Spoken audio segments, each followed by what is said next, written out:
বন্ধুসকল welcome back my YouTube channel মিথুনাৰ vlogs পুনৰ এটা নতুন ভিডিঅ'লৈ আপোনালোক সকলোকে স্বাগতম জনাইছোঁ। বন্ধুসকল এপি কনষ্টেবলৰ ইতিমধ্যে এপ্লাই প্ৰক্ৰিয়া ষ্টাৰ্ট হৈ গৈছে। যদিও আপোনালোকে এপি কনষ্টেবলত যদি এপ্লাই কৰিম বুলি ভাবিছে তেতিয়াহ'লে আপোনালোকে ভিডিঅ'টো অকণমান স্কিপ নকৰাকৈ একদম সকলোকে চাই ল'ব। ক'ত কি লাগিব, ক'ত কেনেকৈ কি কৰিব লাগিব আপোনালোকক এই ভিডিঅ'টোৰ জৰিয়তে সকলোখিনি ডিটেইলছ ষ্টেপ বাই ষ্টেপ জনাব বিচাৰিছোঁ। গতিকে ভিডিঅ'টো কোনো স্কিপ নকৰাকৈ একদম সকলোকে চাই থাকিব।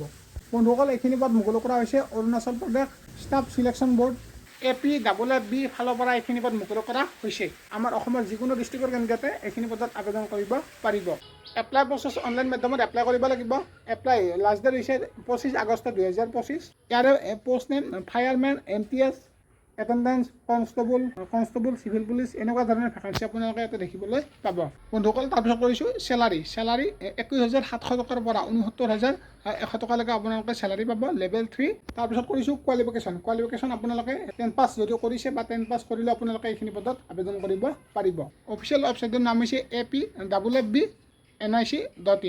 তাৰপিছত নেক্সট হৈছে ইম্পৰ্টেণ্ট ডেট। এপ্লাই ষ্টাৰ্ট হৈছে 1 আগষ্টৰ পৰা আৰু এপ্লাই লাষ্ট ডেট হৈছে 25 আগষ্ট 2025 আৰু ইয়াৰে এক্সাম অনুষ্ঠিত হ'ব 26 অক্টোবৰ 2025। হয় বন্ধুসকল পুনৰ কৈছোঁ 26 অক্টোবৰৰ পৰা ইয়াৰে এক্সাম অনুষ্ঠিত হ'ব আৰু লগতে ইয়াৰে PST and PET অনুষ্ঠিত হ'ব 18 নৱেম্বৰ 2025।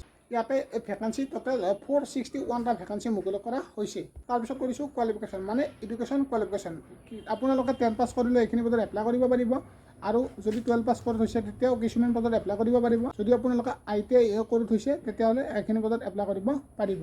বন্ধুসকল ক'ত কিমান ভেকেঞ্চি আছে, ক'ত কিমান কি আছে আপোনালোকে এই ডেছক্ৰিপশ্যনত থাকিব নোটিছখন আপোনালোকে ভালদৰে চাই ল'ব। মানে বন্ধুসকল সকলোতে বেলেগ বেলেগ এডুকেশ্যন কোৱালিফিকেশ্যন বিচৰা হৈছে। তাৰপিছত কৰিছোঁ বয়সৰ সময়সীমা 18 বছৰৰ পৰা 22 বছৰলৈকে আপোনালোকে আবেদন কৰিব পাৰিব। ইয়াতে বন্ধুসকল কেৱল অৰুণাচলৰ কেণ্ডিডেটবিলাকৰ কাৰণেহে এজ ইলেকশ্যন দিয়া হৈছে, কিন্তু বাকী অসমৰ যিকোনো ডিষ্ট্ৰিক্টৰ কেণ্ডিডেটবিলাকৰ কাৰণে হয়তো এজ ইলেকশ্যন দিয়া হোৱা নাই। এটা বন্ধুসকল চিভিল পুলিচত ভেকেঞ্চি আছে 268টা। ইয়াতে ভালেখিনি ভেকেঞ্চি আছে।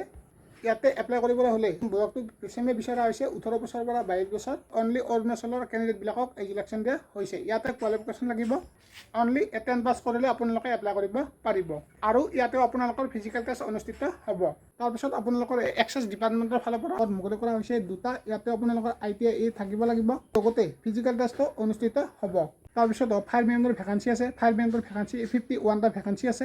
ইয়াতে বন্ধুসকল এপ্লাই কৰিবলৈ হ'লে বয়সটো অলপ বঢ়াই দিয়া হৈছে। ইয়াতে 18 বছৰৰ পৰা 25 বছৰলৈকে আপোনালোকে এপ্লাই কৰিব পাৰিব।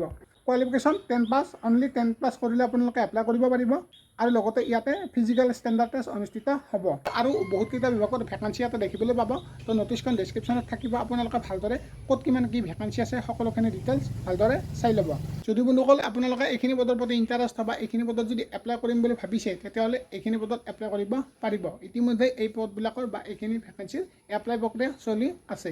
এপ্লাই কৰিবলৈ হ'লে আপোনালোকে এটা এপ্লিকেশ্যন ফিজ কাটিব লাগিব।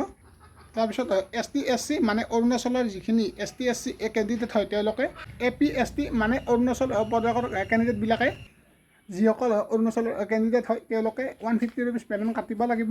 বাকী বন্ধুসকল আমাৰ অসমৰ যিকোনো ডিষ্ট্ৰিক্টৰ কেণ্ডিডেটবিলাকে যদি এপ্লাই কৰিব বিচাৰে আপোনালোকে জেনেৰেল কেটেগৰীৰ এপ্লাই কৰিব লাগিব। ইয়াতে আপোনালোকে 200 ৰুপিজ পে'মেণ্ট কাটিব লাগিব।